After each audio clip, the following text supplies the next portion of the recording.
जैसे जैसे चुनाव नजदीक आ रहे हैं, राजनीतिक उलटफेर बढ़ते जा रहे हैं। अब इस उलटफेर में बदायूं सीट यूपी की सबसे ज्यादा चर्चा वाली सीट बनती जा रही है। बदायूं सीट ऐसी है जो सपा और बीजेपी दोनों के लिए गले की फांस बनती जा रही है। साल 1996 से 2014 तक ये सीट सपा के खाते में रही थी। 2019 में बीजेपी ने ये सीट सपा से छीनी थी। अब इस बार इस सीट के लिए फिर से मारामारी शुरू हो चुकी है। ये सीट इस बार अखिलेश यादव के लिए असमंजस की वजह बन गई है। इस सीट पर पहले धर्मेंद्र यादव को टिकट देने का ऐलान सपा ने किया था। धर्मेंद्र यादव पहले भी इस सीट से सांसद रह चुके हैं। धर्मेंद्र यादव के नाम के ऐलान के बाद उलटफेर हुआ। अखिलेश यादव ने चाचा शिवपाल को टिकट देने का ऐलान कर दिया। वहीं धर्मेंद्र यादव को बदायूं की बजाय आजमगढ़ का टिकट दे दिया गया। शिवपाल यादव ने इलाके में प्रचार भी शुरू कर दिया, लेकिन बाद में पूरे मामले में ट्विस्ट तब आ गया जब शिवपाल यादव ने अपील कर दी कि उनकी बजाय उनके बेटे आदित्य यादव को टिकट दिया जाए। यही नहीं, शिवपाल के साथ धर्मेंद्र यादव ने भी लिखित में अपील जारी कर अखिलेश यादव के पास अपील भेज दी।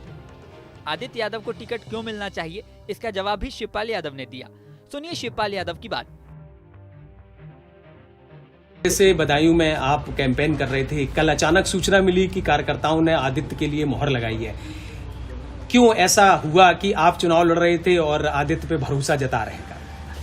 अरे तुम लोग पढ़े लिखे लोग, वहाँ जनता ने जहाँ जहाँ गए हैं, मीटिंग करी है, सम्मेलन करे हैं, तो जनता ने मांग करी है कि एवा चाहिए,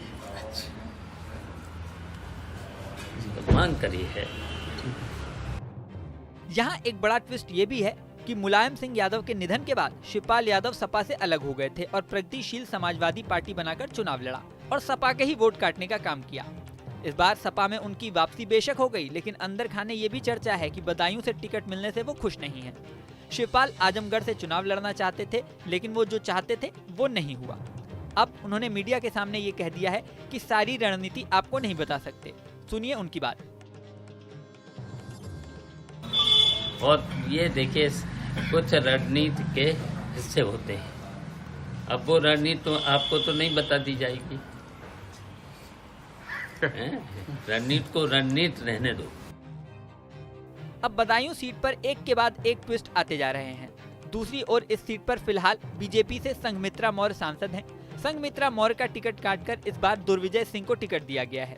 यहाँ आपको ये भी बता दें कि संघमित्रा मौर्य स्वामी प्रसाद मौर्य की बेटी हैं। स्वामी प्रसाद मौर्य विधानसभा चुनाव से पहले बीजेपी का साथ छोड़कर सपा में चले गए थे, लेकिन कुछ ही हफ्तों पहले उन्होंने सपा से भी इस्तीफा दे दिया। संघमित्रा मौर्य से पहले ये सीट सपा के पास थी। अखिलेश यादव के चचेरे भाई धर्मेंद्र यादव साल 2009 और साल 2014 में यहाँ सांसद रह चुके हैं। अब चुनाव आते आते क्या क्या समीकरण बनते हैं, ये देखने वाली बात होगी। यहाँ ये भी देखने वाली बात होगी कि बसपा की ओर से कौन सा कैंडिडेट खड़ा होता है।